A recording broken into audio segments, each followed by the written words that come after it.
And there we are.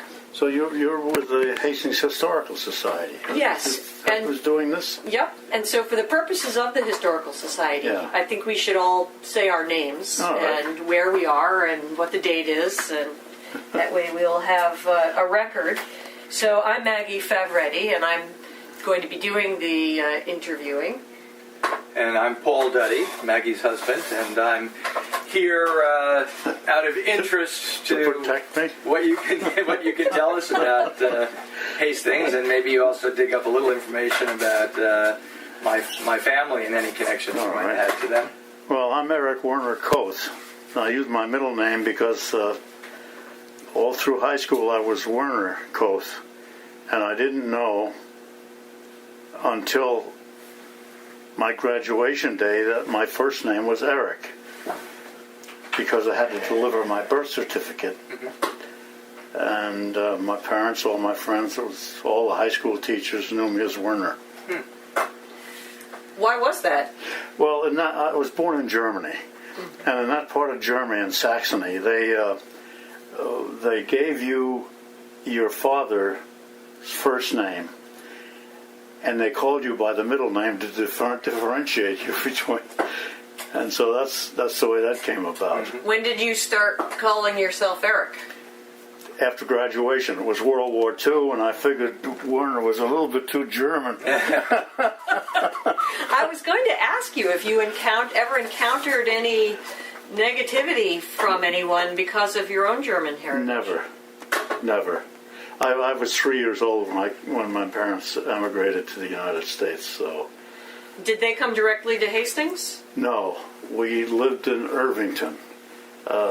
In those days, you had to have a sponsor to come into the United States, and the sponsor meant they had to put up a bank book to say that if you happen to, if the people you sponsored they never put you on the public dole. Right. They made the sponsor take care of you. Yeah. Well, my father was a hardworking guy, and even though it was a depression, he got a job right away. And our sponsor was Carl and Anna Thiele. They had the bakery on, I think it was 75 Main Street in Irvington. And I went to kindergarten there.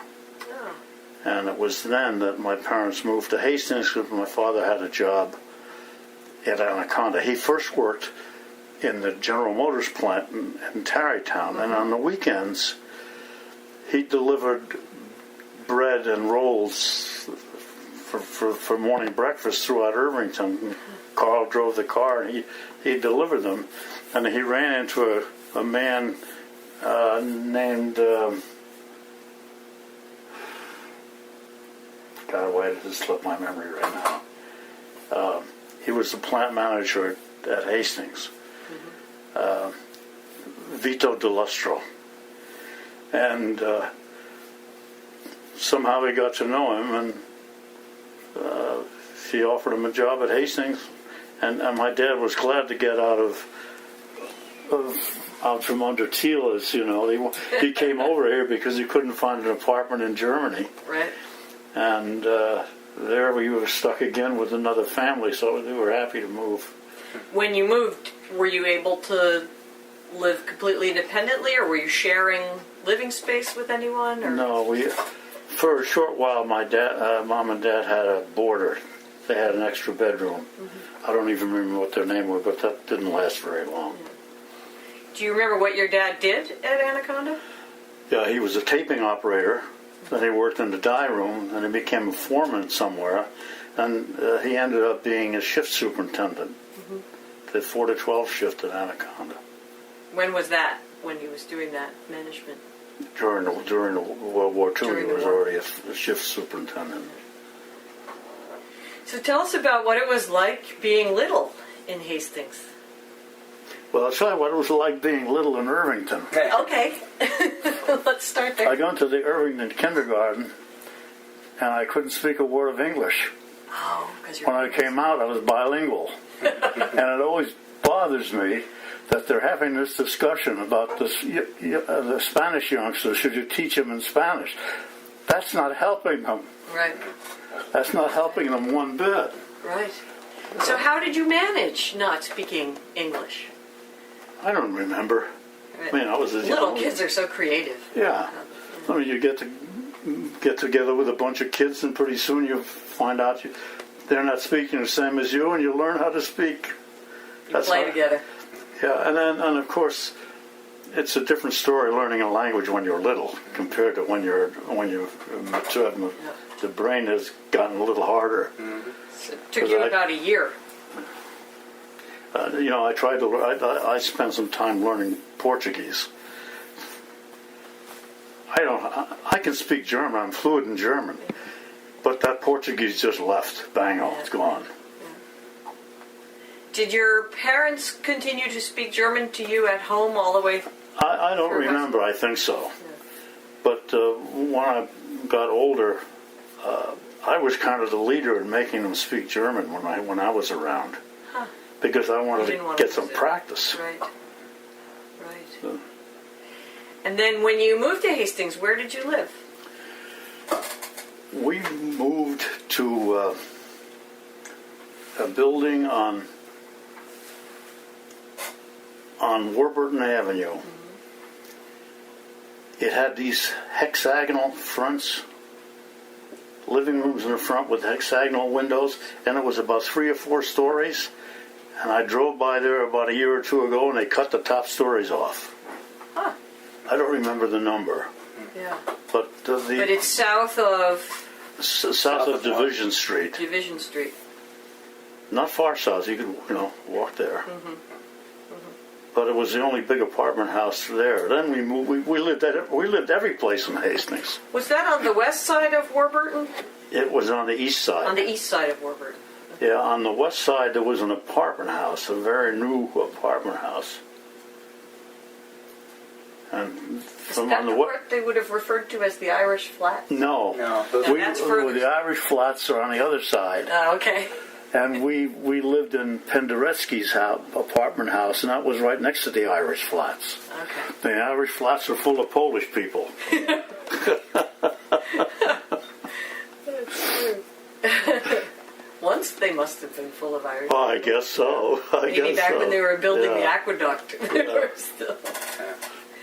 And then I noticed that you said that you lived there for a while, and then you moved to Uniontown.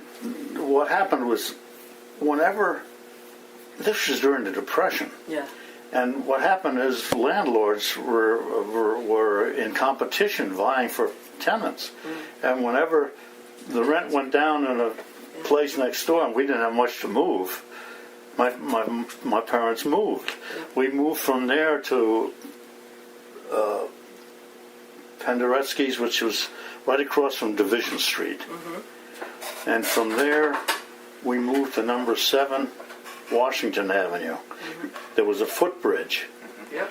And my father had the shortest commute in the world. The footbridge ended at 7 Washington Avenue. He walked out the door and across the footbridge. And that was the last place we lived in the village. Mm-hmm. And we moved to Uniontown when I was 17. It was just 6 months before I left for the war, graduation. Yeah. And so I hardly lived there at all until I came back. So you lived most of your childhood in the village? Yes. What was it like there? Let's talk about 7 Washington. I think our rent was $25. It was upstairs, the top floor at 7 Washington, and the back had what we now call decks, which weren't, they just had little porches in those days, just wide enough to put a chair down, but this had a big deck out in the back. And they had a great view of the Hudson. Mm-hmm. The painters that painted the outside of my house, I was talking to them, and I said, "Do you ever do any inside work?" "Yeah, we just finished an upstairs apartment on 7 Washington Avenue." I said, "I lived there." I said, "Geez, they paid $2,500 a month rent compared to our 25. So, but see, things are different for the kids in those days. Mm-hmm. In the summer or on a Saturday or a weekend, I'd go to my mother and say, "Mom, we're going on a hike." A couple of the kids would get along. Everybody would have a little bag of sandwich because we'd leave right after breakfast and we'd be gone until it got dark and we'd come back for dinner. And nowadays you'd be calling the police for your kids.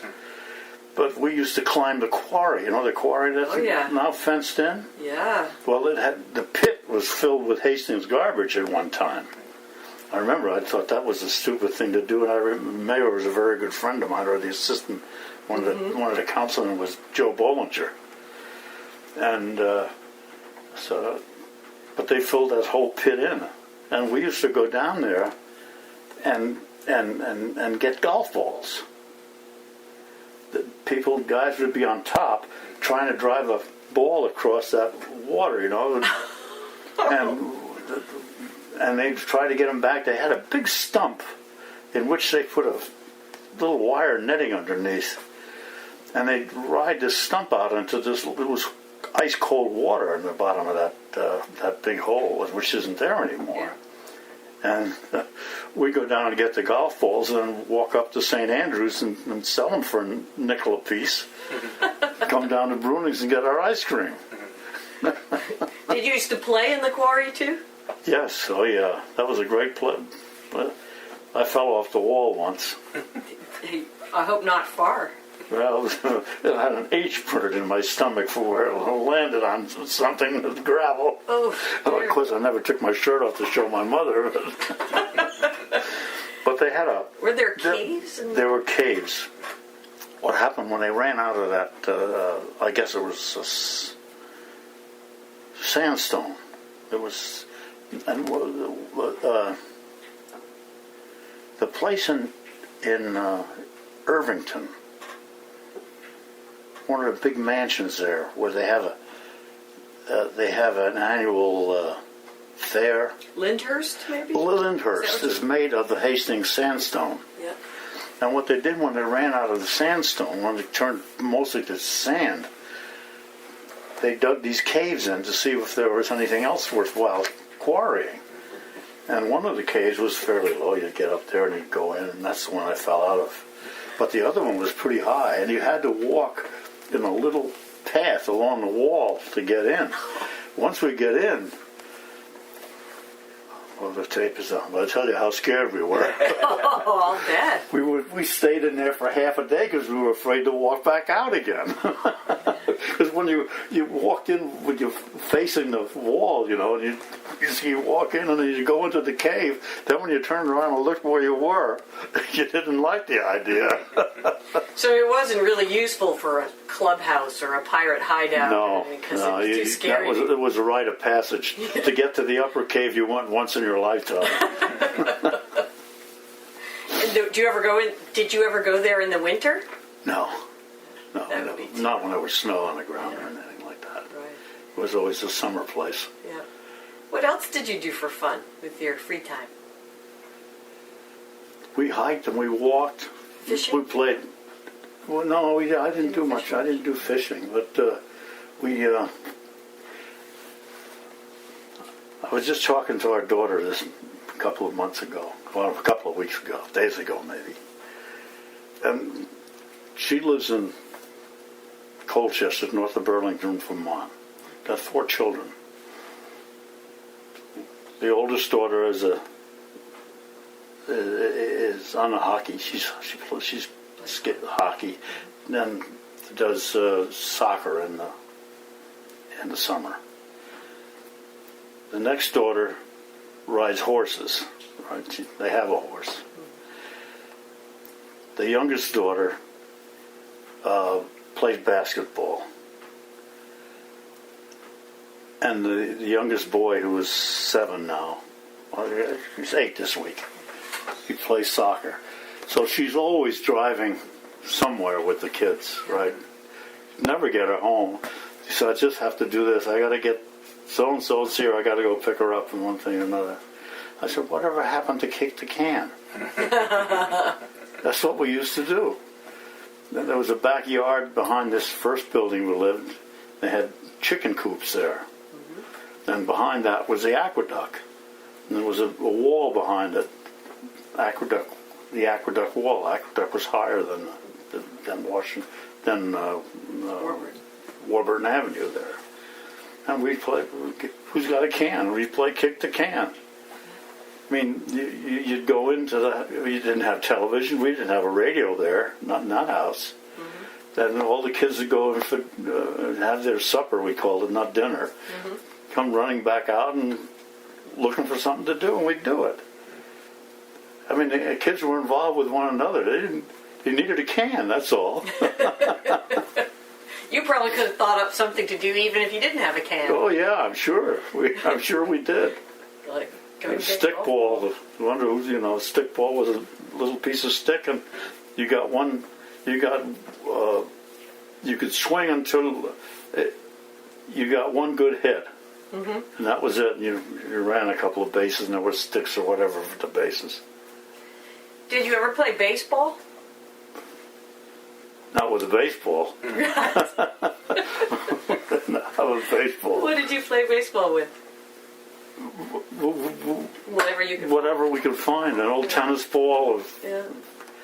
And everybody had baseballs, but you couldn't afford to buy a second one after you knocked the skin off the first one. Right. And they're all taped up with this asphalt tape. Everybody had that because the guys would bring it home in their pockets from the factory. Yeah. And where did you play that? When you played baseball, were you in the backyard? In the backyard? In the backyard. Did kids play in the ravine in those days? Or was it the ravine? Yeah. Down under. Under the bridge. Yeah. We didn't walk that. Well, I didn't walk that far. Well, I suppose they did, but that was a quarter of a mile away. We had plenty of kids around where we were. We didn't need to go down there. I never played in the ravine. How about parks? Were there any of the? We didn't know about that. You just played in your backyard. Yeah, the first park that came was and that was long after I got out of high school. Was Fraser Park. Yeah. There was a sign there, mothers with children only. Huh. So teenagers were not welcome? No, kids alone weren't welcome. It was mothers with baby carriages. They'd get together and chat there, Yeah. I can imagine not your... No, that was right behind the Historical Society. Yeah. So tell me about school. What was it like going to school in Hastings?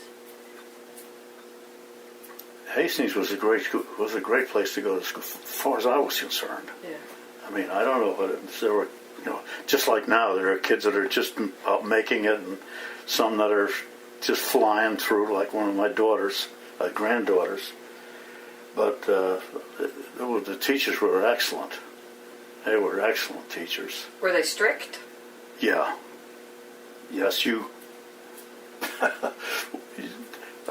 if you're doing any of these interviews, you probably heard of Emma Van Nostrand. She retired when she was 85 years old. Her name to everyone was Polly Van Nostrand because she spoke like a parrot, sharp, loud, and crisp. I remember there's one incident that I remember. We were sitting and she was a homeroom teacher. And she used to sit there and brag about being able to put a leg up on the table. I can't put a broken leg up on the table, but she'd put her leg up on the table. Desk was facing the class. And she was probably in her 60s, I guess. And all of a sudden she looks at the class and she looks at one of the girls and says, "Take it off." She gets up, she's yelling, "Take it off, take it off." She takes a handkerchief out of her hand and wipes the girl's lipstick off her mouth. That was That was not legal to wear lipstick or wear makeup in school at those days. Yeah, I imagine. What about clothing? Was there a dress code? All the boys dressed like I'm dressed right now. I had a sweater on, a shirt and a collar. But there was you didn't come in with ripped jeans or faded jeans or hammered dyed with Clorox so to make it look like you were a workman. That didn't work. You were dressed. Yeah. And the girls were Dressed the same. Had their there was dresses, there was not a written dress code. Yeah. But no one would send their kids to school improperly dressed. Right. And lunch? Did you go home for lunch or bring lunch? I went home for lunch. Lunch in the cafeteria was for the rich kids. Mortgage Hill. You know, heard about Mortgage Hill? Yeah, I heard. Riverview Manor was. Yeah, Mortgage Hill. They talked derogatory about that in the letter. They called it Mortgage Hill. Most of the people in your neighborhood were renting? Which one? Yeah, in the village, yes. Yeah, when you lived in the village. Oh, yes. Yeah. But same is true. Yeah, that was all rental. And so the people who owned property... The people who owned the first house we lived in was Medrick. He was the milkman. His son worked for me. He was the chief metallurgist at Anaconda and Erickson. Later, And he was under my wing. Very nice guy. It sort of, there was a little turnabout there. Yeah, I guess so. And when you were in elementary school, were there little groups of friends who used to hang around together after school? Did you go out for ice cream or? No, we didn't go out for ice cream. But you had to save up for that, I imagine. Oh yeah. I mean, it was. I suppose there was, but I don't recall of any cliques or anything like that. Yeah. I mean, we all walked home together. Yeah. And as you got older, did those social groupings start to form?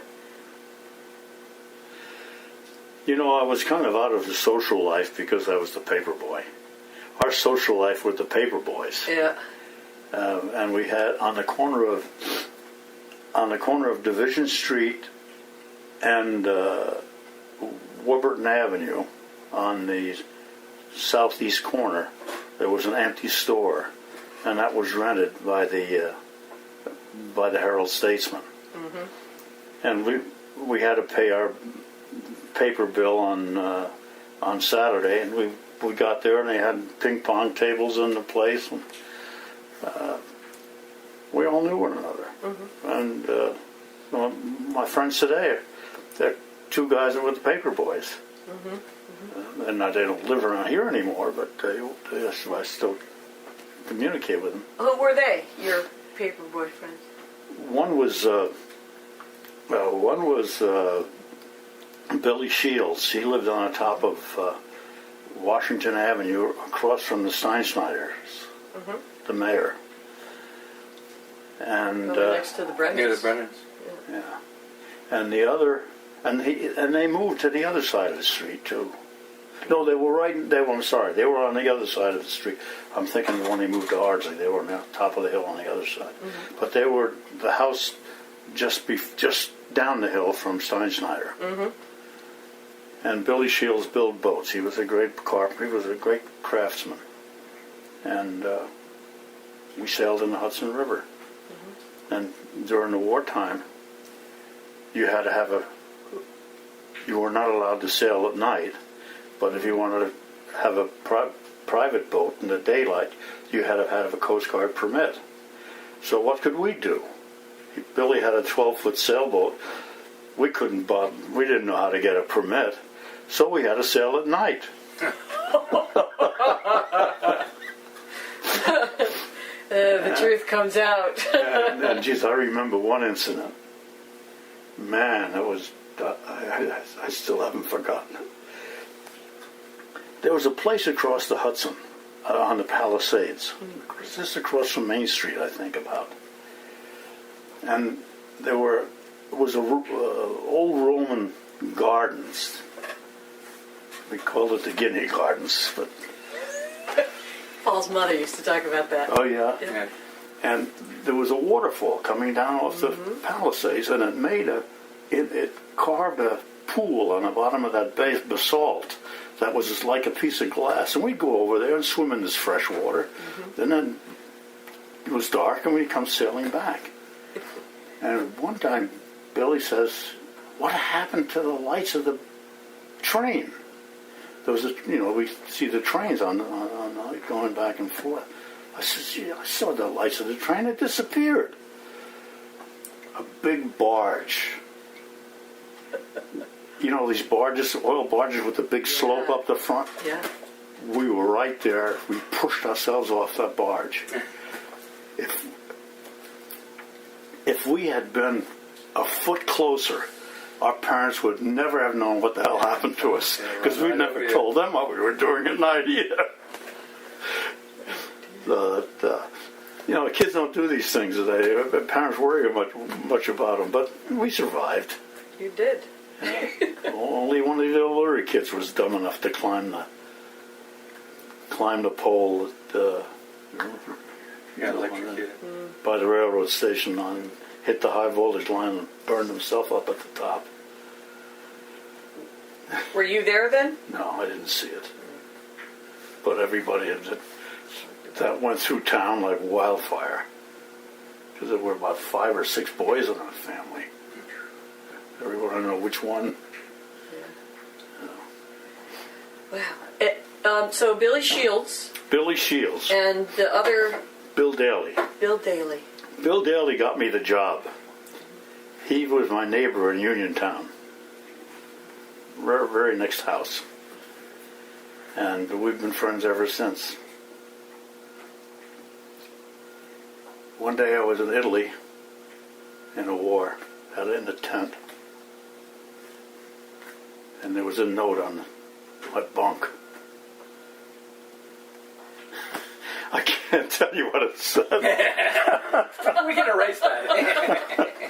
But I still have it. And it was from Bill Daly. He was got into a bomb group. He was accepted as a flight cadet. And that was a sham.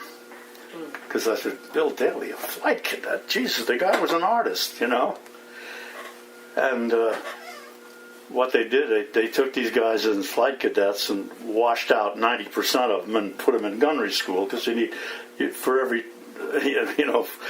4 officer crewmen, the bombardier, the navigator, and 2 pilots, you needed 6 gunners, 6 guys in the back. So that's how they managed to get gunners. But Billy was one of them, and he showed up with this note. And I know by the note where I was at the time, because it was I was in Naples, and it was during the invasion of southern France, and I had a confidential job to do there with the radar side. And Bill's note said, "Kothe, you F, what are you doing in Naples?" A couple of days later, he shows up. A day later, he shows up again. Well, they were training him, and he had plenty of time on his hands. I says, "Really, he says he's going on his first mission the next day. And I had a Jeep of my own. And I got one of the guys that was one of the crew members in a tent that were not flying that day. And I said, "Come on, I'm going to another bomb group. I've got a friend there." That was a day after his first mission. He never came back. And, I started asking around other crews with their parachutes. Yeah, there were parachutes. One guy says he thought there were as many as 6 parachutes come out of that plane. So, of course, you couldn't write. All the letters that came home from there were censored at the time, and I got the guy I was with was a gunner in a B-24, and he said, "I'll get my bombardier. I know him well enough. So I wrote to Billy's parents saying that well, they had known already that he was down by the time he got my letter, but that there was hope there were parachutes. And he spent the rest of the war in a prison camp in Germany. And he tells me, I was hoping that I was hoping you would come walking in. You could speak German. We could escape together. Could have been very useful. Yeah. Now, what was it like being in high school during the war? Well, I was in, it was December of 1941 with Pearl Harbor, Yeah. December 7th, 1941. So I was... Already a senior. No. yeah, because in June He graduated 42 I in June. graduated. Oh, it's 42. So it wasn't, we weren't in school very long. And in February of 42, I was in the Army. Did you graduate with everybody else? Yes. Or did you leave early to No, go? I graduated over everybody else. What happened was that I was only 17, and the draft board was here in Ardsley, so I volunteered for the draft. In those days, you couldn't volunteer for the military for this reason. I mean, if I was a tool and die maker in an aircraft factory and said, I want to get in this war, they wouldn't. So you'd get in to be a private. There were plenty of privates, but no tool and die makers. So that but at the time when I enlisted, I worked as an office boy at Anaconda, and you had to go to the draft board and volunteer for the draft, and they just checked. And of course, office boys were not critical. So I got, and the draft board waited till beyond my 18th birthday, so they wouldn't have to go through the rigmarole of parents and notarization and all that other stuff. Was it a big focus, preparation to go? Is that what kids spend a lot of time talking about, or did they just set that aside? No, just went. Just went. We didn't know what the hell we were doing. We had no clue. Right. And prior to Pearl Harbor, was there much attention paid to the war in school? Oh, well, yeah.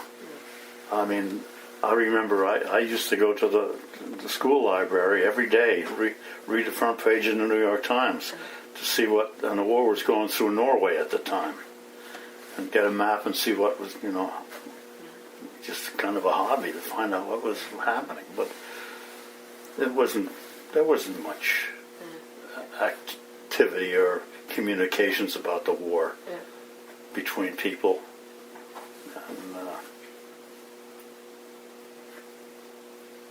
And, but I got something for you. Nope. Here, I printed that up. And the first part of it is about An entire memoir. Thank you. So Billy Shields and I were in the movies in Hastings on Sunday, matinee. We came out of the movies, and I wrote that in the thing. Everybody was walking around the streets, December 7th. Uh-huh. Nobody knew what the hell Pearl Harbor was. Yeah. But they said the war had started. And of course, it was a day later that Roosevelt made his speech. And then a day later that stupid Hitler declared war on the United States. He didn't have to bother with that. But and everybody decided, Billy and I, gotta go into war. When you made that decision, what was going through your mind? Well, I wrote that a long time ago, a little while ago, and it's in there. It's just that the war in Europe was going on for so long, and here Britain was being bombed every day, and they had Edward R. Murrow on the radio every day, and we were ready to go. It was like, gung ho. Let's go to get in this ball game. Before it's over. Yeah. Well, but. Yeah, you said that. Oh, were you about to say something else? No. You said that you worked as an office boy at Anaconda. Yeah. Is that while you were also doing a paper route, or? No.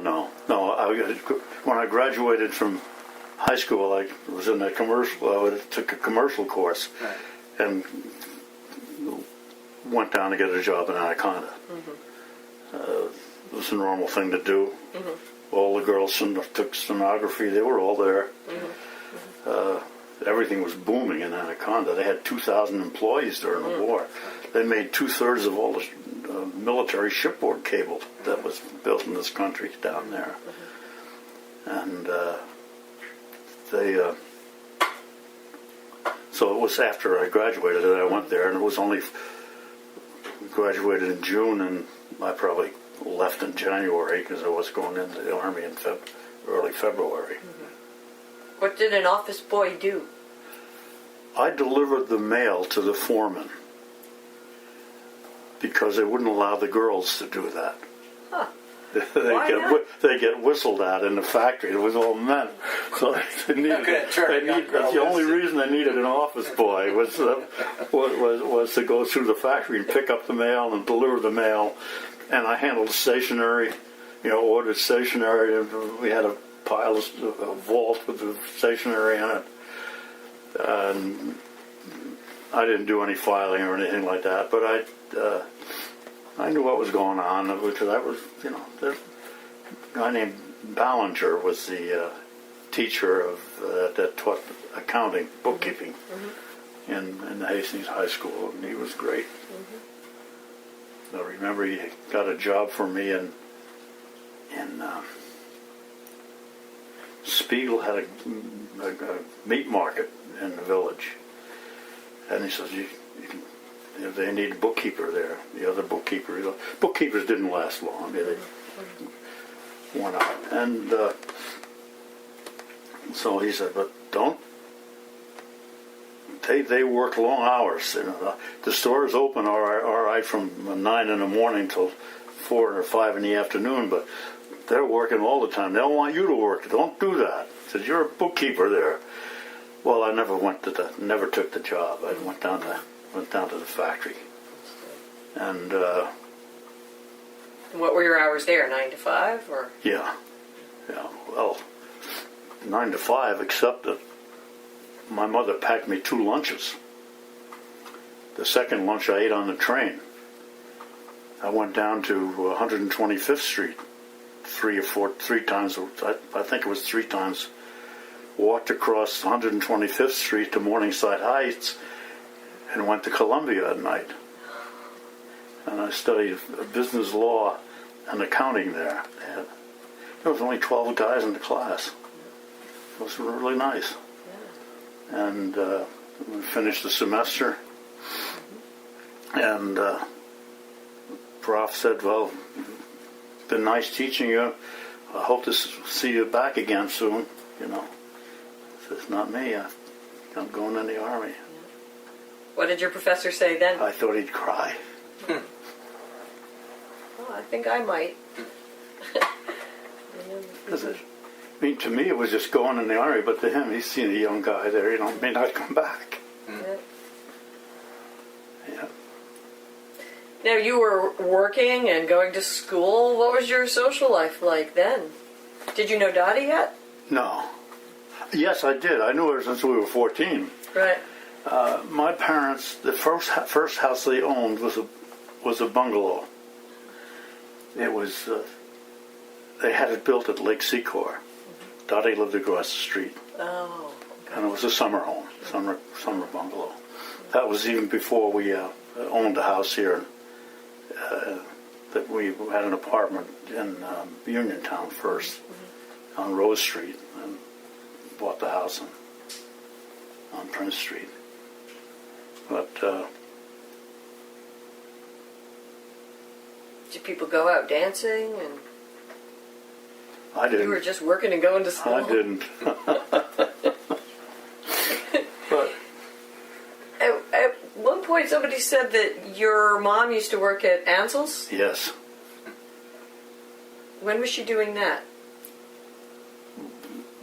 she did that from the time 1928, late in 28, when we moved to Hastings. My dad wanted her, he thought he'd get her a job they had a lot of women in one department that was in the braiders.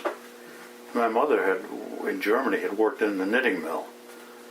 So instead of knitting cloth, big sheets, you now knitted a little bit around it.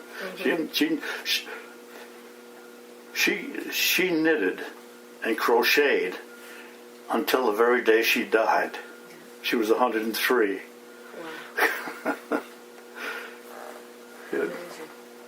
And was Ansel's still open during Prohibition and all of that? Ansel's, the bar was in the cellar during Prohibition. It was in 1933, I think it was the 14th Amendment, that they moved the bar upstairs again. And I lived there. I mean, Alfred Ansel and Helen Ansel were like my elder brothers and sister. Mm-hmm. And Jackie Nolan, Helen's son, I was still communicating. He lives in California now. He was a couple of years younger than me, 4 or 5 years younger than I was, and we were like brothers. I mean, I'd come home at noontime. I'd run to Ansel's. I'd be in Ansel's all the time. They had a dog. That was my dog, So, and I remember I was there at the time they built this porch. Mm-hmm. It's enclosed now, but it was open then. And Mr. Ansel gave me 50 cents to clean the tables on the porch. They were always dirty, being outdoors. Yeah. And 50 cents during the Depression was a fortune. Mm-hmm. But my mother worked there until we moved to Uniontown, which was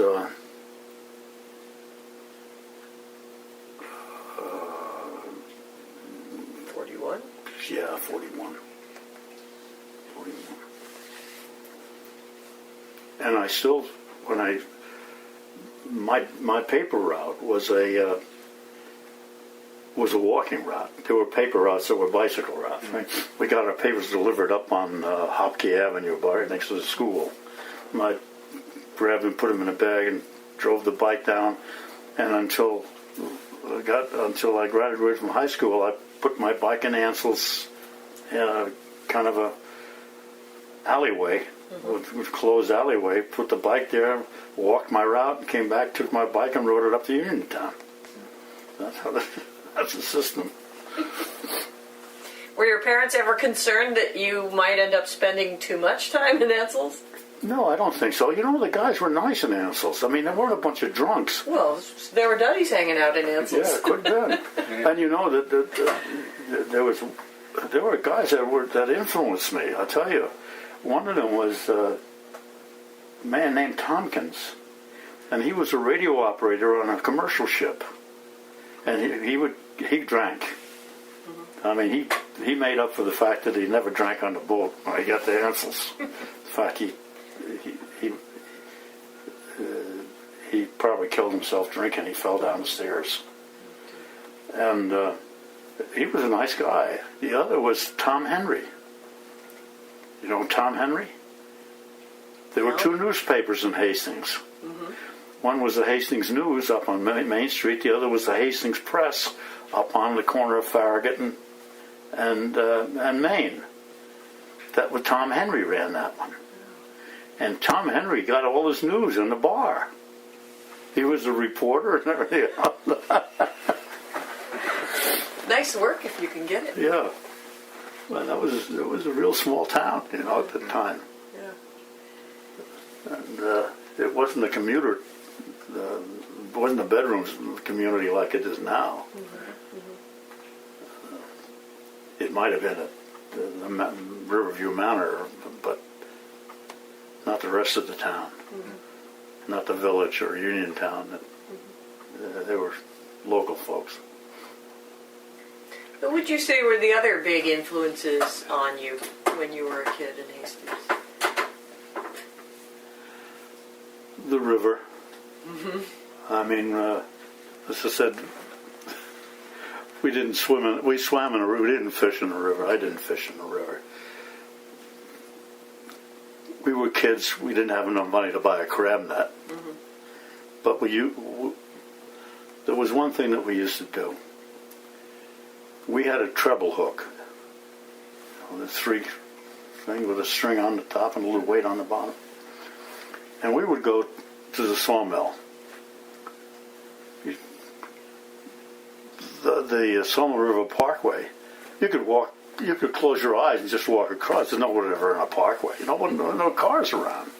I mean, when Billy Shields and I came out of the movies that night when the war started, everybody was walking. You couldn't drive a car in the street. And the people were just mingling all over the streets, talking about the bombing, war. And the same was all over town. People didn't drive to work. They didn't use that parking lot down below. I mean, they lived right there in the tenements, the apartments, and walked. And You'd go out to the sawmill. Yeah, okay. I'm just listening to movement upstairs. Well, we've been at this almost an hour, so maybe after this story we'll call it a day, and if it's okay with you, I'll come back sometime. That's fine with me. Okay. Fine with me. You can read that in the meantime. Yeah, I can't wait. What we would do, we'd get 2 or 3 guys, Judith Wasik, Al Zaremba, and myself. We were 3 of the gang. We'd have this treble hook. We'd go to the bridge that crossed the Sawmill River. The bridge about this wide, and it had a big heavy wooden creosoted guardrails. And we'd look down and we'd see the carp, suckerfish. And we'd go down and we'd try to hook them. We'd hook a couple of them. And you know what we'd do with them? We'd walk from there all the way back down to the Hudson River and sell them for a nickel apiece to the crabbers. For bait. A bait. And then we'd take the nickel and walk up to Bruning's and get an ice cream cone. And that would be the day. The day would be over when all these activities took place. Could you always rely on the crabbers buying the fish? Not always. Someplace I wrote it. You did. You wrote some recollections about this in your golf. Yeah. Okay. Yeah. There you go. Yeah. That was right. That's it. But it was a great town. Well, you'll see it in this book.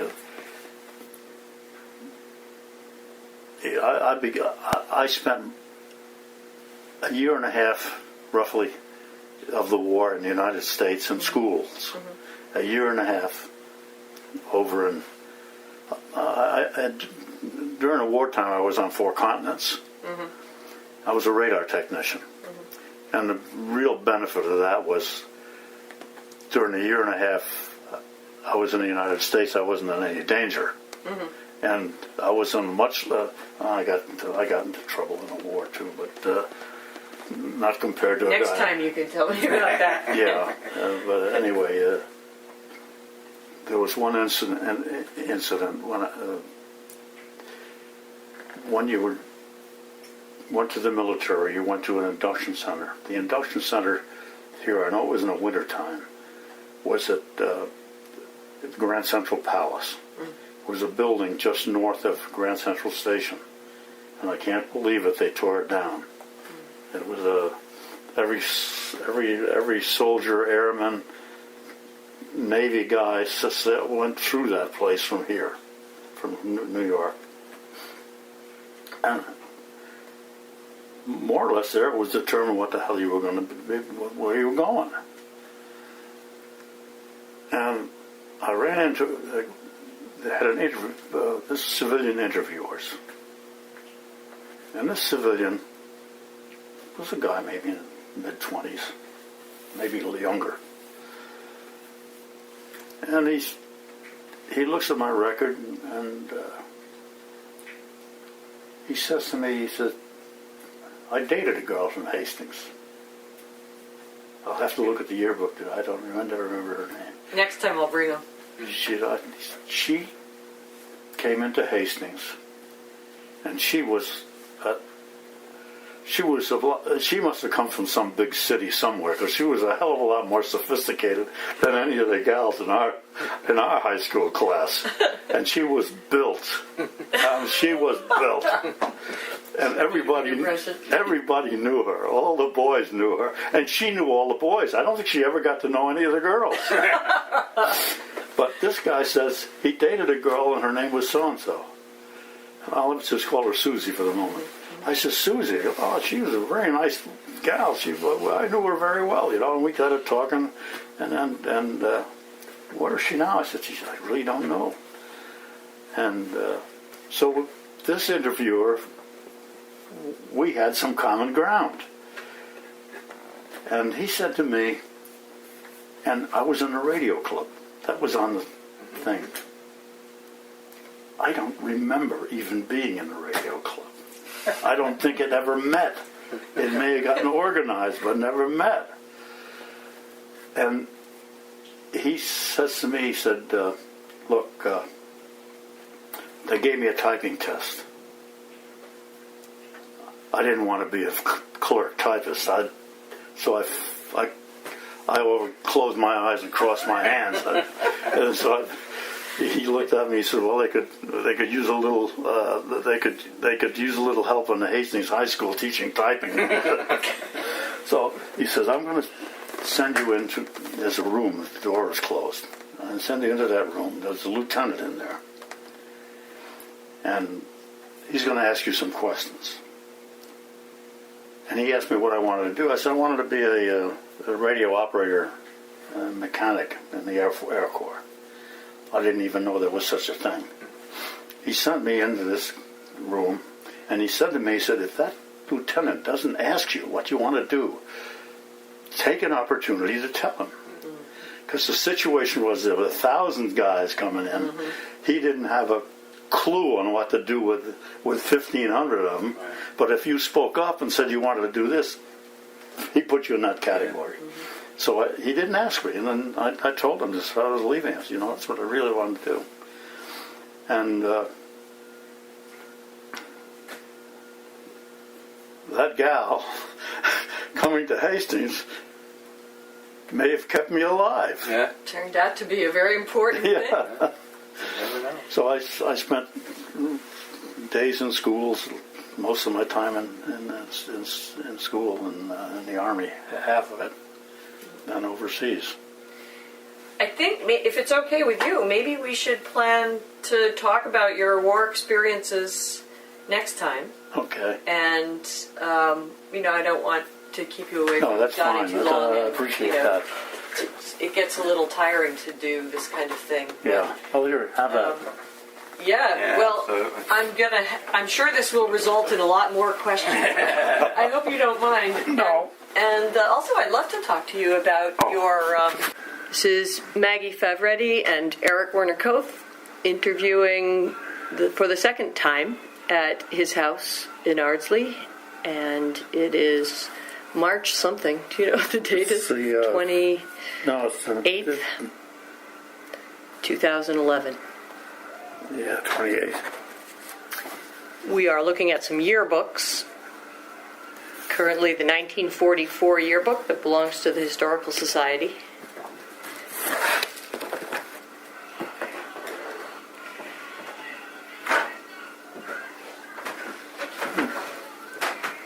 Do you remember when you were a swimmer? Not at the school. Where did you used to swim? In the Hudson River. That's when we swam. If there was a swim team, it was Yeah. all Hudson swimming. Did anybody worry about pollution in the river then? No, they didn't, but it was much worse than it is now. Yeah. Because there were no sewer treatment plants. And we used to go swimming at what called the Home. It was a beach down at the south end of all the industry. And there was Zinzers was the last one in, the dye factory. And Would you come out we'd see the purple dye floating by, and we'd have to get out of the water. Jack used to say that too. Yeah. You'd come out all different colors. That's right.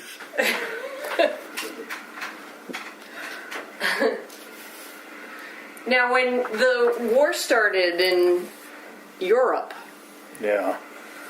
did it affect activities at the school? Were people trying to raise funds or send clothing, or No. there wasn't a relief No. program? No, Had any of the rationing started? rationing, I don't believe it started then. Gasoline rationing had started. Because I remember my father was the shift superintendent.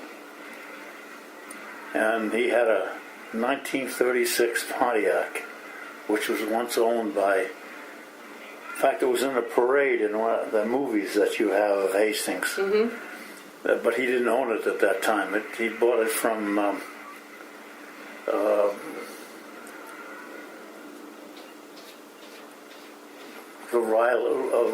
one of the Rileys. You just wait, Woody. One of the Rileys.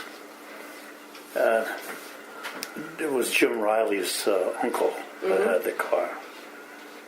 But he got an extra ration of gasoline because he used it as the company ambulance on the 4 to 12 shift. If someone got hurt, he'd pick them up and take them to Dr. Mink or take them to the hospital or do whatever he had, so they somehow got him an extra couple of gallons a week. How often did he have to cart somebody off? Well, I suppose it wasn't that often, but maybe once a week. But, Yeah. but you know, you wouldn't want to use your gasoline. You know, what are you going to do? You want to go to visit your relatives somewhere, and you can't go. Because you had to drive somebody to the hospital. Yeah. Yeah.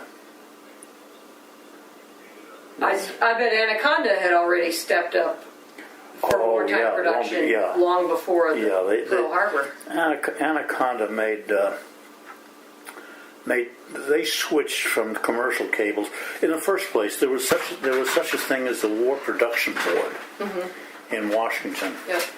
And you couldn't buy a piece of copper, you couldn't buy a piece of steel, you couldn't buy a piece of aluminum unless the War Production Board approved it. And the War Production Board only approved it if you had a government contract. And you could show that you needed that for that specific contract. And that was a tremendous amount of bookkeeping done during the war at Anaconda. I mean, these were outlawed. Paper clips. Paper clips were outlawed. You had to staple everything because they get lost. They get, papers get stuck, and all of a sudden somebody would be working a whole night shift trying to find a piece of paper. Oh dear, right. I mean, because if we had a government if the Anaconda had a government contract, and they needed copper or steel, tin-coated steel for a specific cable that the government needed, they had to have that piece of paper to get the material. Right. They had to transfer it to the supplier. That's how it went down the line. Now, is that what your father was doing? No, he supervised the foreman. Oh, okay. He was a foreman at one time. There was a superintendent on each shift. On the day superintendent was Walter Byrne. He had a lot more authority than the night superintendents. But he used to tell the night superintendents what the priorities were. And was Anaconda working all night? Yeah, they were working 7 days a week during the war. 24/7. Yeah. Oh, yeah. Yeah, they were working all the time. So what, the night superintendent would have to make decisions about Well, he would... the if personnel or the equipment? Well, that too. Yeah. I mean, that too. But, you know, the foreman came to him and told my dad, geez, there's a guy falling asleep at the machine, you know. And my dad would go over there and say, look, usually there's a Polish guy, he's elderly, he's falling, he just can't keep awake on the shift that's getting near midnight. He'd say, listen, go to the men's room, sit down on the stool there, but don't stay in front of the machine. You're just going to fall in and kill somebody. Right. And someone was killed on my father's shift. It was on the tubular stranders. And how that happened, I don't think they ever determined. But because when you open, they were fast spinning machines. Mm-hmm. When you open the thing, it automatically stopped the machine, but something went wrong. Or maybe it was just the inertia, but and in those days they didn't have, nowadays when you do that sort of thing, you not only, there's an electric brake that works backwards that immediately stops the machine. But that was the only incident. But they got, well, you remember the Navy E, I think they got that award twice. That's pretty good. Yeah, the Historical Society has a lot of memorabilia from that time. I often thought that some was stuck in my memory, but I guess I was wrong by reading other things. That it was Admiral Rickover that came and made the presentation at one time. Now, could you explain, just in case people don't know, Yeah. like maybe future students who might be listening to this, what the Navy E award was and why that was a big deal? Well, the E was for excellence, and it was for meeting your commitments, production commitments. And it was just, I mean, I suppose, I don't know if there were Army E's but the Navy, it was, you know, it was to stimulate the people that did the work at home. And if you did a good job, it was a big deal. They had they had a big party, and it was outdoors. Parades, I remember it was outside it between the north and the south mills where the rods were stored. It was all cleared away, and a platform was built, and the Navy band came and played, and a big deal. Did they do other things to keep the energy going and the morale up in Anaconda? I don't remember. Like, I don't know. I don't remember that. Teams or social events? They had baseball teams. Yeah. They had baseball teams. Hey, you're not allowed to lay on this stuff, Woody. It's not mine. He's jealous of you. So they had baseball teams. Yeah, they had baseball teams, and they hired guys specifically because they could play good ball. I remember one of them was Jack Barris, and he became the plant manager down when they built a plant in Tarboro, North Carolina. And by that time, I was technical director of the international operations, so I saw him quite often. You know, but I don't think they had anything for the baseball teams. I don't recall any. Social events?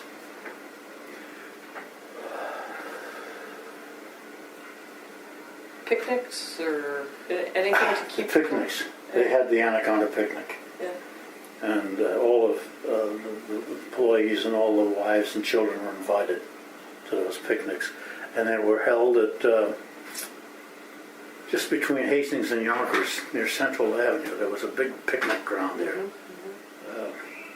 I can't remember the name of it now, but it may come to me. If I were sharper, I could remember it. Yeah. I've seen pictures of people there. Yeah, they have these great picnics. Yeah. But Did you know Jack Barris when he worked during the war, or Yes. only later? no, I knew him then too. What was he like? My dad didn't get along with him very well, I'll tell you that. He was the only guy my dad didn't get along, because he was kind of a self-centered person, and it hurt him at the end. When Atlanta Richfield took over the company, he was doing some shenanigans with his expense account. They caught him and kicked him out, which was a terrible shame. He was a good baseball player. It wasn't but he was also a good manager. Yeah.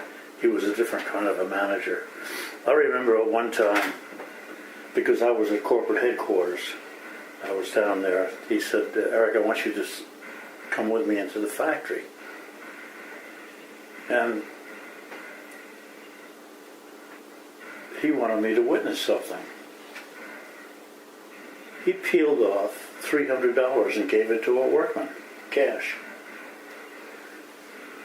And I just watched this and I didn't get involved in it. And when I got back to you, I said, Jack, what the hell was that all about? He says, well, there was a white workman and a black workman down there. They both had kids, 12 years old. These kids played hooky. Got a shotgun from one of them. I don't know which one had the shotgun. But they were going hunting. They put the shotgun up against the wall. They climbed a fence or a wall. The shotgun fell and killed one of the black boy. Oh. And the $300 was to pay for the funeral of the black boy. Well, sounds like he was very understanding. I think he did it because, he was kind-hearted. But what it really did for the company for the factory was great. Mm-hmm. I mean, everybody heard about this. Mm-hmm. It couldn't have been better PR, but I'm sure he didn't do it for that reason. And but then he took some of the money himself and bought tickets for himself and his wife to go to Germany on the expense account. And I had no real reason to go to Germany. Right. And then to Jack Barris. But go ahead, I'm sorry. He got involved in a company that was supplying. They didn't have, in Hastings they had a big reel shop in the South End where they manufactured reels and they made all their own wooden reels. Well, down there they didn't do that. They had a company that made them. Couldn't compete with the company down there that was already in that kind of business. And Jack bought into that after he retired. But well, here's an interesting connection. During the Depression, my grandfather who was a carpenter and cabinet maker really by trade, but he built spools for and that was a Connecticut, but I think it was Anaconda, a Connecticut cable company. Was Anaconda in Waterbury as well? Anaconda was Waterbury. Yes. But in Sonia, they had bare wire mills there. They made brass wires, which they made all sorts of ornamentation with. It was sold to the screen wire, for example, bronze. That was made in. The name at the time was the American Brass Company. They later changed the name to the Anaconda American Brass Company. It was solely owned by Anaconda all the time. But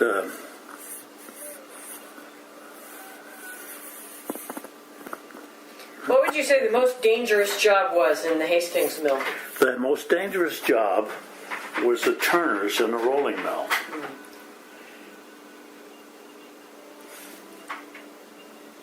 I don't know if I can explain it, but they started out with ingots. I think there were 265-pound ingots, Wow. solid copper ingots, and they were probably 4 by 5 and 3 or 4 feet long. Yeah. And that's the starting material. That was cast down at Perth Amboy. And it would come up on ships. It would come up on barges. Yep. And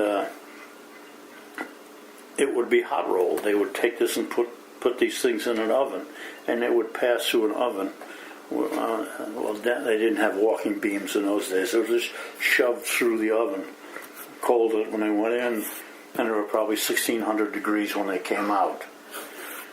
It must have been dangerous just being near the heat. Well, well, anyway, they went through these rolls, and it was automatic on the roughing rolls back and forth.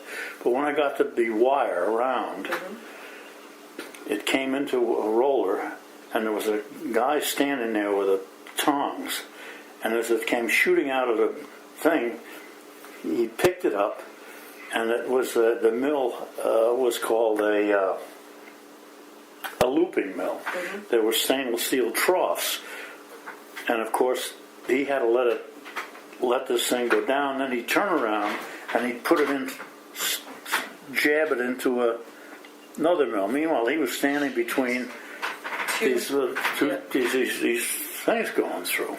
And every once in a while, things that were turning, too big. Yeah, there were lots of rollers. The last one, at the end, it was 1,200 degrees Fahrenheit, and it was going 1,200 feet a minute. And the guy had to pick it up, shove it into the roller, and it went into the coilers. And they had 4 coilers, and they were coiled over the top of a bath. And when the coil was finished, it dropped into this water bath, and there was a conveyor in the bath that took it out the other end, and an industrial truck took it from there. But these guys were handling this hot. And if there was a cobble, if it got jammed, well, hell broke loose. And these guys had hatchets, sharp like razors, just regular hatchets. Then they had to go in there and just slam and chop the damn thing apart so that it wouldn't, fly up and hit their heads and whatever you had. But you asked me a question about which was the most dangerous. Yeah. No. There was never an accident there. Really? No, never. What kind of men would be hired for that, assuming they were all men who were hired? Yeah, they were all men. But what they did, when they thought they needed, replacements, and they'd have people coming in, the workmen that wanted a job, they'd show them the rolling mill. So what do you think about this kind of a job, right? And depending on what they said, they may have put on their card that these, the guys wasn't afraid of it, so they were the same. They were the same guys when I went into the Army as when I came out. Doing it. Would they have to be big and strong, or just quick? Well, they had to be quick. Sharp-witted. They'd be strong if they were working there, because they were doing this all day long. Yeah. They really have to pay attention. Yeah. Oh yeah. And they ran that mill when I was in the international group. They ran that mill 10 hours a day on 2 shifts. And there were 4 hours left over for maintenance on the mill. And it was 35 tons an hour. So you can imagine the amount of copper that came up from Perth Amboy through there. And that's amazing. But that in a sense, that rolling mill was a detriment to the wire and cable division. How come? Whenever they had a union problem, a serious union problem, and there were loggerheads, and strikes were, we strike or we don't strike. the parent company, they always went to the parent company. We got to take a strike. We got to, we don't have a control of our own company anymore the way things are going. And they always said no. And the reason they said no was come on, get down. That rolling mill was a link in the big chain. Mm-hmm. In other words, that 35 tons per hour was not used all in Anaconda. Some of it was sent to General Electric, to Westinghouse, and it was called the Anaconda Copper Mining Company at the time. They weren't going to break that. They weren't going to break that chain because of one link, and Anaconda had to suffer. Or they had to pay out in order to avoid a strike. Pay wasn't the issue. What were the issues? The issue was that the union decided the work rules. They were going to decide the work rules. And one project I was involved in, I don't know if this is interesting to the group. Oh, yes, it is. Very much so. One project that I was involved peripherally in was the Minuteman project. And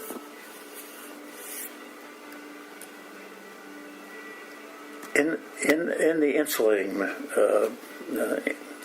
I'll have to show you a piece of the wire cable. I have a sample downstairs. It was like a telephone cable, but lots of other stuff around the outside to protect it for various things. But they insulated. They insulated these insulating machines. The machines were capable of running at 2,500 feet an hour. The union insisted that it was unsafe, that they ran them at 700 feet an hour. The guys would sit there, nothing to do all day, big piles of sandwiches, eat sandwiches, just look at the dial. They had a guy feeding the machine at one end, a guy taking off at the other end. And, and we had a competition between there were two companies. Anaconda, there wasn't enough capacity in the industry to feed all this communications cable that was needed for the Minuteman missile sites. So two companies were selected by the government. It was a cost-plus thing. And God, it disgusted me. Mm-hmm. I mean, and one day I had a group of guys, Bruce Van Wagner and Bob McIlvain. I think they were cousins. And I think the uncle was in the parent company. Mm-hmm. They decided we'd better get into the telephone cable business. And the parent company never wanted to get in because, geez, all you do is use these little pieces of wire. But geez, when you put 3,000 of them together in a cable for a 3,000 pair cable, you got more copper than you have in most power distribution systems. So they got into the telephone cable business. What's going on? He's trying to open the door. He could open. I had to change the locks. I get that cat. Because the cat can open the door. He opened that. That lock we can set so it doesn't open from the inside. The other lock we couldn't.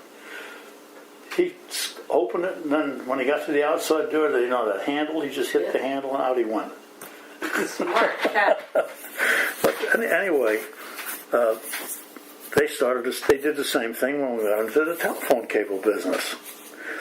And there it was competitive. Yeah.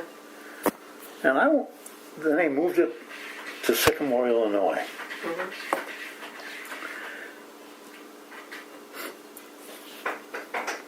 The extruder operators there handled two machines. They built them so that the control panels were facing one another. Mm-hmm. And these machines are 150 feet long, the cooling troughs, were facing one another. And the operators sat in between the two. And I went out there once. And these young guys from the farms that used to work 8 hours a day shoveling manure or whatever, they were happy as clams to have these kind of jobs where you can sit and look. So I was watching these guys, gauges, and I says to one of the operators, these machines are only made to go 2,500 feet an hour, 2,500 feet a minute. You're running them at 3,500 feet a minute. He says, oh, we know that. The limitations are on the crossover. When the reel filled, it automatically flipped over, and that was the limiting speed. He says, we run them at 3,500 feet. I start one, and 20 minutes later I start the other, so they're not flipping at the same time. So I just slow one down when it comes time to flip over, speed it up, and by the next time, he's doing it. I started writing this stuff down, and people on the twinners, and how many people I had unloading. I went to the plant manager here at Hastings, Harold Omerod. He worked for me much later. He was a consultant for Brazil. But we had a strange relationship. I liked the guy, he liked me, but every once in a while we were at loggerheads, and it was always due to something in the factory. What was his name again? I didn't catch it. Harold Omerod. Oh, yes. And this time I went to him with a piece of paper. I said, Harold, look. And I explained to him what it was. I said, this shows that a workman in Sycamore, in Illinois, outproduced the Hastings workman 10-1. It was clear as hell. He said, give me that paper. I said, it's too late now. You lost this business. And, I knew what spot he was in. He couldn't manage his own damn operation. That was a problem. And now, what made the workers in Hastings so much stronger or better organized than the ones in Illinois? The ones in Illinois were not organized. They weren't organized. They weren't organized. But they weren't paid less than they were in Hastings, but their cost of living was probably only 2/3. All right. And they earned it. Yeah. But here these guys decided, they say that this plant closed in 1975 in Hastings. My conjecture is it started closing in 1965. After the strike. Now, there was a big copper strike, and that had nothing to do with Hastings, but what happened was, at one point in time, the United Steelworkers announced that they were going to organize the copper industry. They announced this a year in advance. Westinghouse, Yeah. General Electric, all the people that we sold rod to, they stockpiled enough for months and months and months. And we stockpiled in our plants that didn't have unions. Hastings shuts down. Not that they couldn't get the copper. They could get it directly from Perth Amboy. But they decided to go on strike. It didn't matter. It didn't matter for 6 months. Yeah. I remember I had guys working in the lab. They let them work. They let the engineers in. I'd go down there and they'd have pickets. And I'd say hello to the guys, some of which I knew. I looked at them and I said, you jackasses. You don't know what the heck you're doing. You're just losing your wages. And did they gain anything? they didn't gain a nickel. They didn't gain a nickel. But they lost a lot. They lost 6 months. 6 months. 6 months of wages. I mean, Plus the divisiveness of...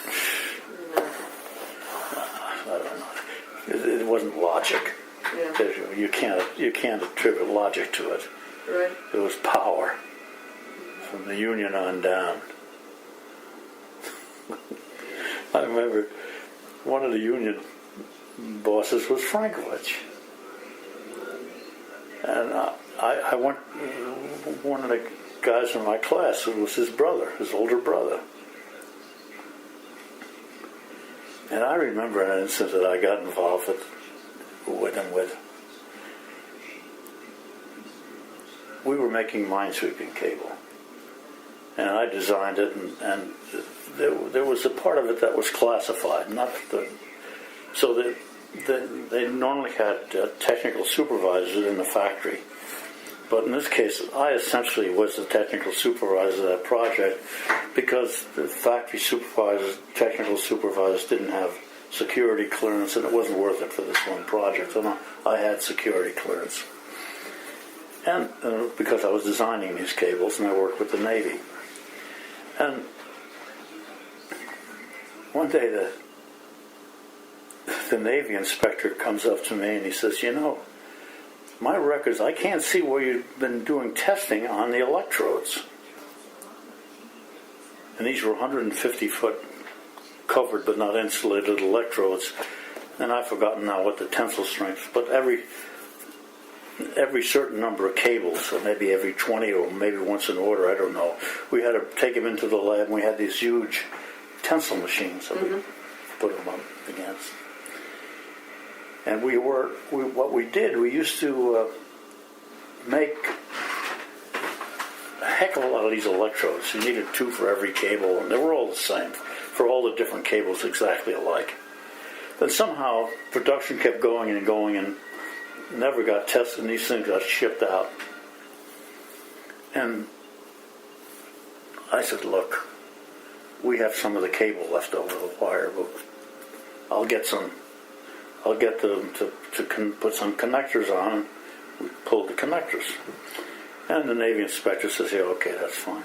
Go to the cable accessories. I didn't have any connectors. Went to the cable accessories, and they had the blanks that were made by the American Brass Company. They were forged blanks, but they had to be machined at cable accessories. And who was working on the machine at cable accessories but Frankovich, right? And there was the foreman down there was a I can't think of his name. He was the nicest guy, but he was a Scotsman. Still had the old brogue and everything else. Now, everybody liked him. And Frankovich was doing something else, and I talked to this guy, and I said, look, we got this problem. And I told him what it was, and I said, all we need is 2 of these connectors so we can make the test, and I'm sure it'll pass, and the Navy inspector will be happy, and we'll be more careful about testing as we go along. So he goes to Frankovich. He's on the machine to do the boring and everything else. And I forgot what his first name was. And he says, he tells the foreman, go F yourself. I'm working on this job now.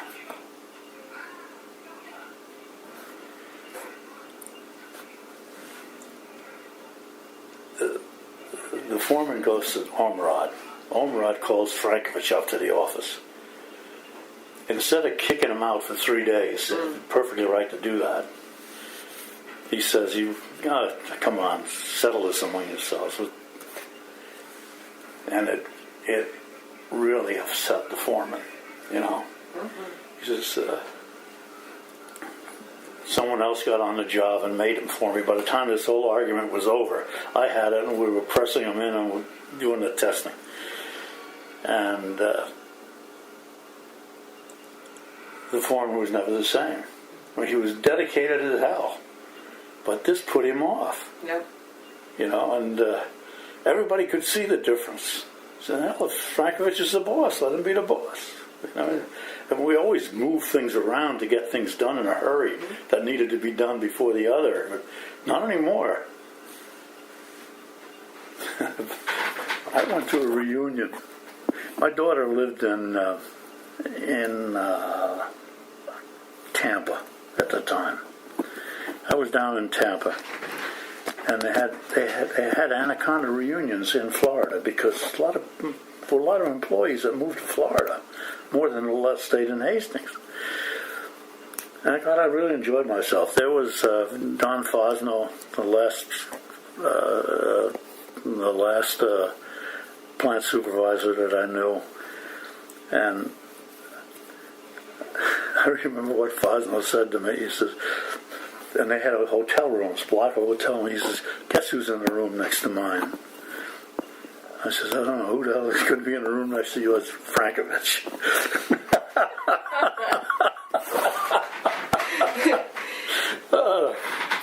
had their relationship while they worked Well, it wasn't affected once they retired? Yeah, well, he never became Frank. Well, it wasn't the same manager. It was a manager later, but Frankovich was there until the plant closed, and so was this guy, Bosno. But Now, how did you sort of rise up through the ranks? Where did you start, and where did you end up? I started as an office boy. The war came. Right after high school? Right after high school. Yeah. There a couple of months. Or while you were waiting to be called up? Yeah, at night I told you I went to Columbia. Yeah. And then I went to the Army. Came out of the Army, and there was a congressional requirement that the companies that hired you when you left at the Army had to hire you back, even if they had to fire somebody. Well, I wasn't in that kind of a position where they'd definitely fire somebody. So I went back in there, and Harold Wise was the office manager. And I said, Harold, I've been trying to get back into school, and I got into RCA Institute, and I'll be leaving in September. No, wait a minute. I went back in January. I said I'll be leaving in I think it was June. And I said, I'm telling you this because I don't want you to put me in a position where somebody's going to be moved around, and I'm going to be leaving anyway. I just wanted you to know that. You know what he told me?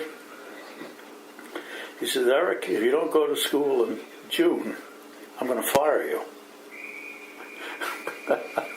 He was doing me a favor. Because he wanted to make sure you went to school. He wanted to make sure I got an education.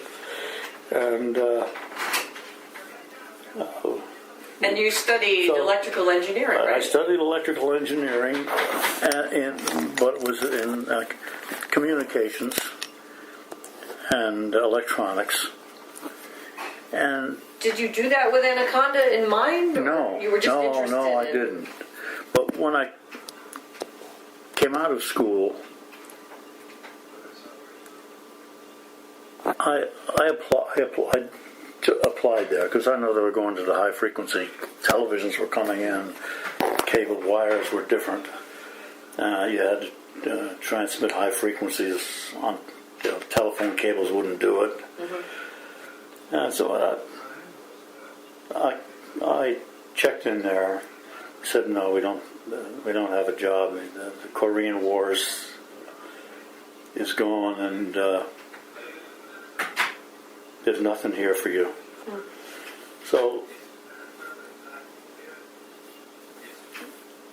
I went to work at a research and development company down in Morganville, New Jersey, Lavoie Laboratories. They did mostly military work. And I got right to work. I applied in a couple of other places, but I went to work there because it was in what I wanted to do. It was in a lab. One of my first jobs was, believe it or not, they had a rack panel about the size of that corner cabinet with a clock on the top. And so it was sort of like floor to ceiling, 8 or 9 feet high. Yeah. And it was a time standard that they built for the United States Navy.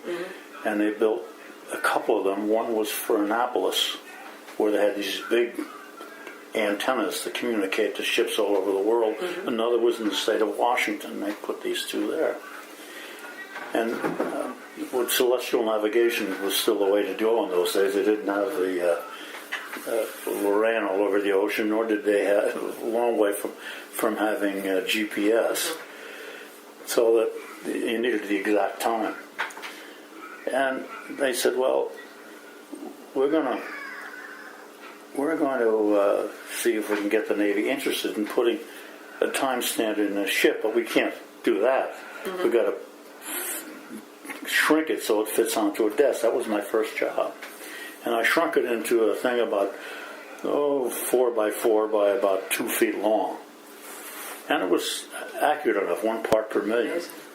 You know where that is now? Where? It's on my wrist. Now, what do you mean? So the technology the accuracy of this wristwatch is about half of what that thing was. Yeah. And that was temperature controlled. Yeah. So, Now, did you get to keep patents for the things that you created? No. Or did they belong to no, the they all companies, when you worked as an engineer, you signed your patents away. And because of patent law, which I learned at Columbia, they had to give you something for the patent. And Anaconda was $5. And this was fine. It paid me the salary. That's what I'm supposed to do. I mean, I'm not supposed.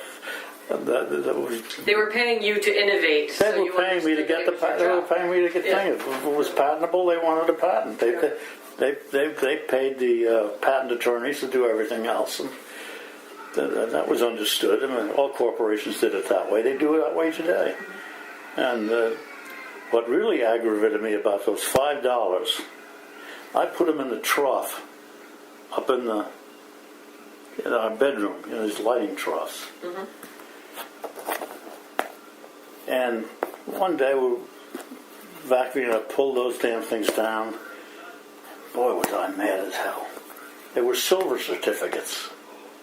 But by then, Congress said they're no longer going to honor silver certificates by converting them into silver. So I would have had 10 silver dollars.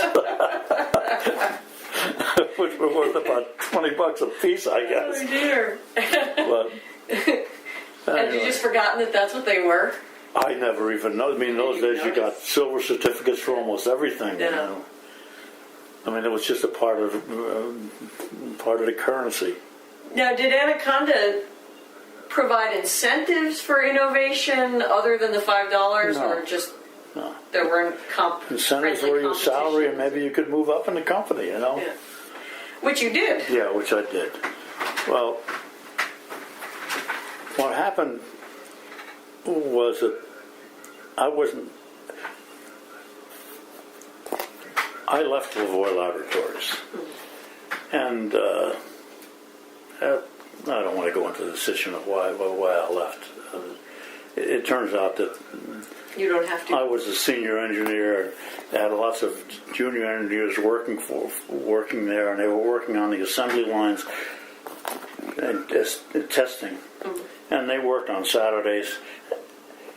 The guys that were working for me were making more money than I was. You know, they'd work at night. And I didn't mind them getting the money, but I said, Jesus.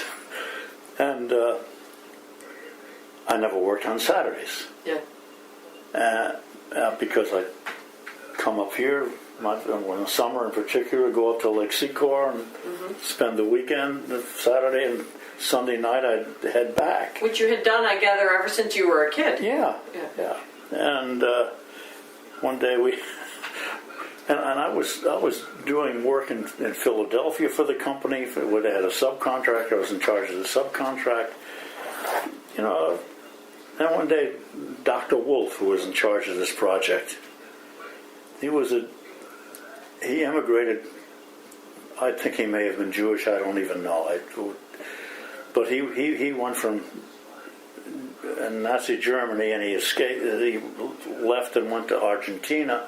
From Argentina, he came to the United States, and he was project manager, Dr. Wolf.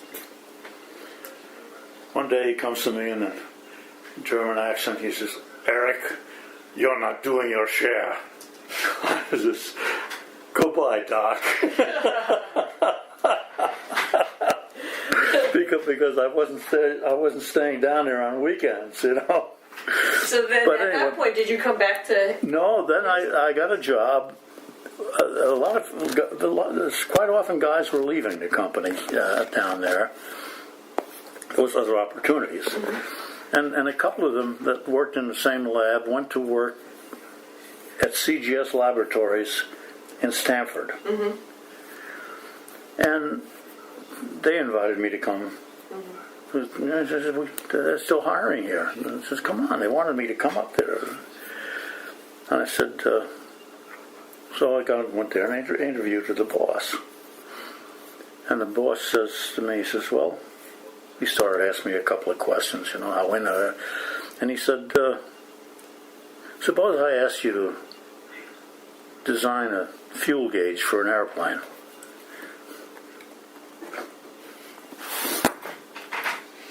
It's too early, Putty, for your dinner. Oh, no, it's not. So I said, well, I started thinking about it. You know, he had an airplane sloshing around. You can't put a gauge in that floats or anything like that. Well, I think I said I would measure the resonant frequencies in the tanks and see if you tip the tank, the volumes would be the same, the resonant frequencies ought to be the same if the tank was half empty, whether it was this way or that way. So he says, he asked me a few other questions. I remember that one. I thought, well, it's probably off the top of my head that I was thinking this. I don't know if that could be done or not. Next thing you know, he calls me and says, you got the job. Here's your salary. I'll take it. And I was married then. We lived in Mount Hope. In an apartment in a house. The bridge, there was a bridge right next to it that went across the Soma River Parkway, across the river, not across the river, but down across the railroad tracks, and down to the railroad station. We lived right there. And Dottie worked in New York City. So she just walked out and walked across this bridge and down on the train. Steam trains, going choo-choos, you know. And we went up to Stanford a couple of times to find a place to live. Couldn't. So I said, well, she went to work by train and came up, we were down there, and I said, we got a carload of stuff to pack yet. I'll pack it up and leave here, drop it at my folks' house on the porch. It's full of our stuff, the whole porch. And while I was there having a cup of coffee with my mom and dad, the phone rings. My father answers the phone. And he says, well, you can talk to him. He's right here. I picked up the phone. It was Art Jones, who was head of the engineering department at Hastings. And he says, well, we know about you. We know you worked here, and we saw your application. And, we've got a situation. We have the high-frequency lab has been vacated by Al Widmer, who was assigned to the North Mill to do the testing on the field cable for the Korean War. I said, well, I'll come down and say hello. You know, when I left there, I had a job. I was in a catbird's position. I knew how much money I could make up in Stanford. Did that turn out well? Yeah, it turned out well. Yeah. And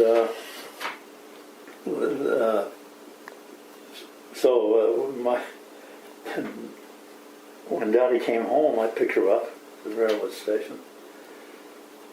And no, we didn't live there at that time yet. That's when she said, how did you make out finding a place? I said, I got an apartment for us. And she said, I said, but it's in Hastings. She said, you going to commute? I says, no, I got a new job too. Package deal. Yeah. So. How long did you stay in Hastings before you started working out of you were working out of an office in New York, right? Well, the corporate offices in the corporate engineering department was located, and the research center was located at Hastings. They were all corporate offices, but they were located at Hastings. And so you were able to stay in Hastings? Yeah, I stayed in for Hastings a while. For a while. It was, in fact, I stayed there 10 years. And then the corporate offices. It's just chow time. The corporate offices moved to New York City for 10 years. Then we moved to Greenwich for 15. And, hey, come on. And it was in, I was still at Hastings. But what happened was, what the hell was the name of the company? There was a company, Arthur D. Little. They were an engineering research organization. They didn't make anything, but they were a group of engineers. And one thing they did, they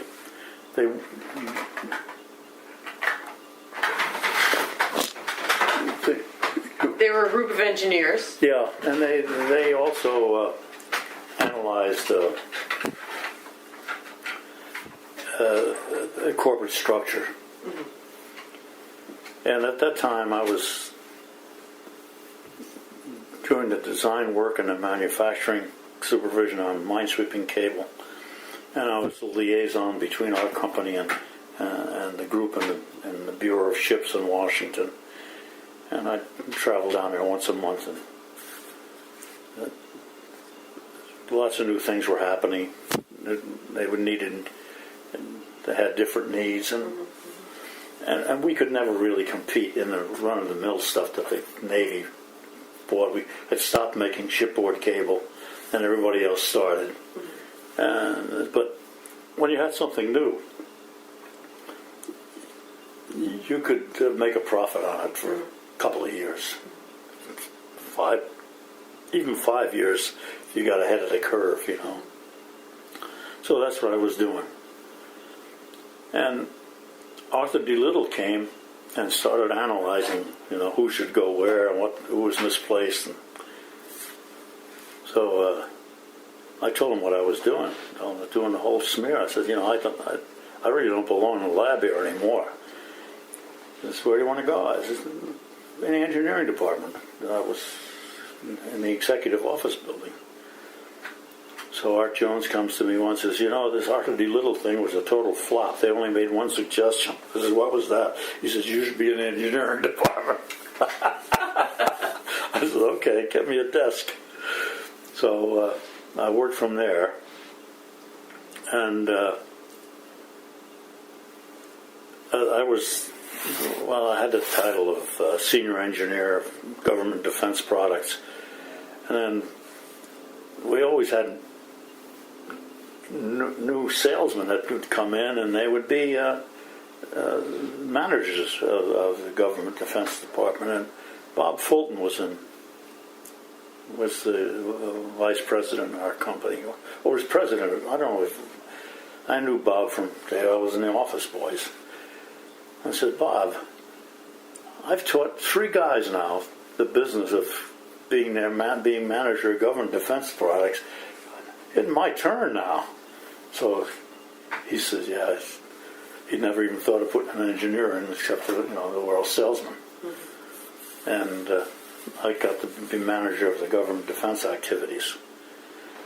And I enjoyed the job, and it put me throughout the corporation. I mean, we had Magnet Wire Division, which had nothing to do with Hastings.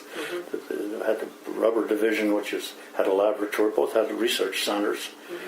And they had plants in a plant in Orange, California, which was strictly for one to meet the building wire demands of the booming West Coast. And you just have to wait, Putty. And then the government defense business sort of dropped off, and we dropped out of it pretty much. And they, what did they need? But they needed somebody to feed information technology to the international companies. And I was the only guy there, only engineer that went around the whole mill in the government part of it. So you had the expertise. So that's how I got to be technical director of the international operations. And you, when you were doing that part of the business, were you still living in Hastings then, or did you? I'm the only guy that changed jobs in the company 6 times and never changed my seat. And never had to move. That is great. No, they offered me to be chief engineer of the telecommunications division at one time, which was out in Sycamore, Illinois at the time. It had moved from there. They had a plant in Kansas, Overland Park, Kansas. Then they put the research center in Overland Park, Kansas. And it was a tough job to turn down, but I didn't want to move. I built this house by myself, so I had the kids here. The kids were in school, and you know, I said, what are you doing to yourself? You know, you're at a dead end now. It turned out I wasn't on a dead end. Well, Eric, I think we should probably wrap up for today. Okay. So that you can... Well, I'll tell you, someone's going to come here in a couple of minutes that I need to, but it wouldn't interfere with it. This happened after you called. That was in record WS60000120, Erich Werner Kothe, Maggie Favretti, Paul Duddy, at Erich Kothe's house in Ardsley.